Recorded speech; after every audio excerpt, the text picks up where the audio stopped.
Serial pocket में आसमान अब अपने सबसे चौंकाने वाले मोड़ पर पहुंच चुका है और जो कुछ अब सामने आने वाला है उसने दर्शकों को हिलाकर रख दिया है।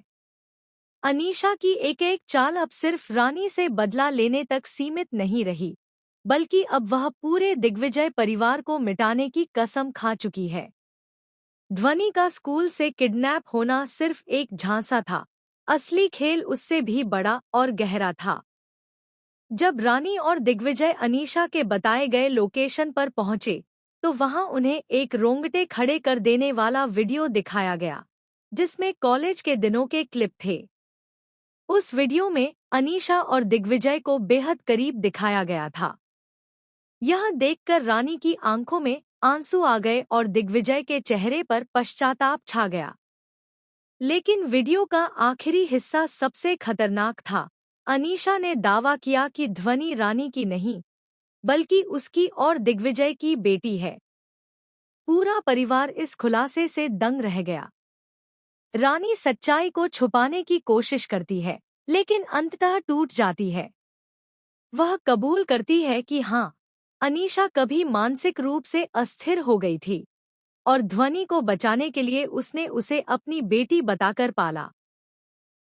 दिग्विजय की आंखों में विश्वास टूटने की झलक साफ नजर आती है। वह चिल्लाता है, तुमने मुझसे मेरी बेटी छीन ली। तुमने मुझे वह सच्चाई कभी बताई ही नहीं, जो मुझे सबसे पहले जाननी चाहिए थी। इसी बीच अस्पताल से कॉल आता है। डॉक्टर बताते हैं कि ध्वनि की आंखों की रोशनी खतरे में है और सर्जरी के लिए सिर्फ 2 घंटे बचे हैं। रानी और दिग्विजय पूरी तरह टूट चुके होते हैं, लेकिन तभी अनीशा एक और झटका देती है। वह एक नकली डीएनए रिपोर्ट लाकर सामने रखती है, जिसमें दावा किया गया होता है कि ध्वनि दिग्विजय की नहीं, किसी और की बेटी है। उसका इरादा साफ होता है। वह चाहती है कि दिग्विजय रानी से तलाक लेकर उससे शादी करे, वरना वह यह रिपोर्ट मीडिया को दे देगी।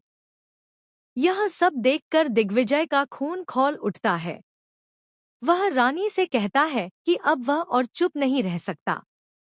तभी रानी की माँ, यानी ध्वनि की नानी, अस्पताल में आती है और कहती है कि उन्होंने असली डीएनए टेस्ट कराया है और वह रिपोर्ट उनके पास है। रिपोर्ट सामने आते ही सच्चाई खुल जाती है। ध्वनि वास्तव में रानी और दिग्विजय की ही बेटी है। उसी समय एक और चौंकाने वाला रहस्य सामने आता है। अनीशा की पुरानी पहचान उजागर होती है। असल में अनीशा का असली नाम अनुराधा था और वह अपनी जुड़वां बहन अवंतिका की पहचान चुराकर अनीशा बनी थी। अवंतिका, जो मानसिक रूप से स्थिर और बेहद दयालु थी, अनीशा के जाल में फंस गई थी और उसे मानसिक अस्पताल भेज दिया गया था। यह सच्चाई रानी की मां के बयान से सामने आती है। इस रहस्य से सभी के होश उड़ जाते हैं। इसी बीच, जब सब कुछ खत्म होता दिख रहा होता है, अनीशा अपनी अंतिम चाल खेलती है। वह बंदूक निकालती है और ध्वनि को मारने की धमकी देती है। तभी एक शॉकिंग एंट्री होती है अर्जुन की, अनीशा का बचपन का भाई, जो अब एक पुलिस ऑफिसर है। वह सामने आता है और कहता है, बहन, तू जितनी भी चाले चल ले, अब तुझसे ना कानून बचेगा, ना तेरे पाप।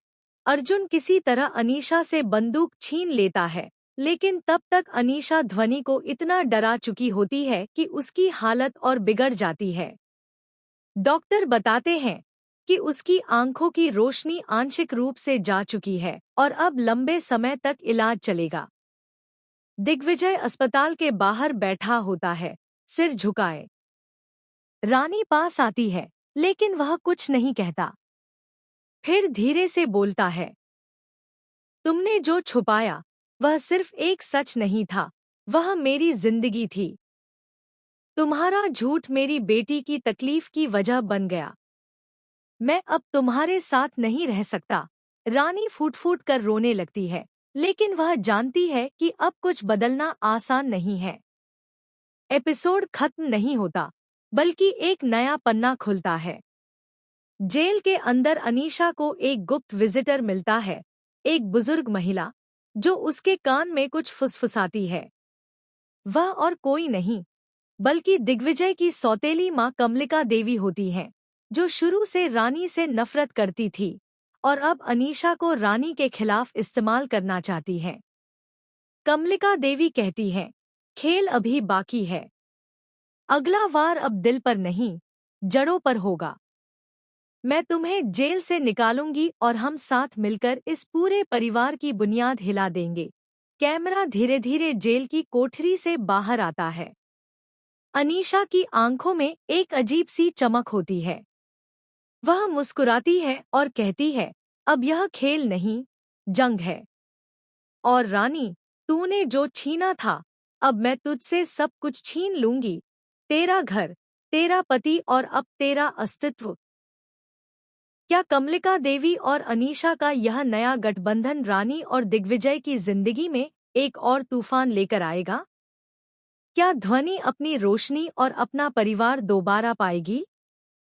क्या अर्जुन अपनी बहन को सुधार पाएगा या वही बन जाएगा अगला मोहरा? देखते रहिए पॉकेट में आसमान, क्योंकि अब हर रात टूटेगा एक नया रिश्ता और उजागर होगा एक नया राज। अगर आप चाहें तो इसका छोटा प्रोमो स्क्रिप्ट या यूट्यूब टाइटल भी बना सकता हूँ।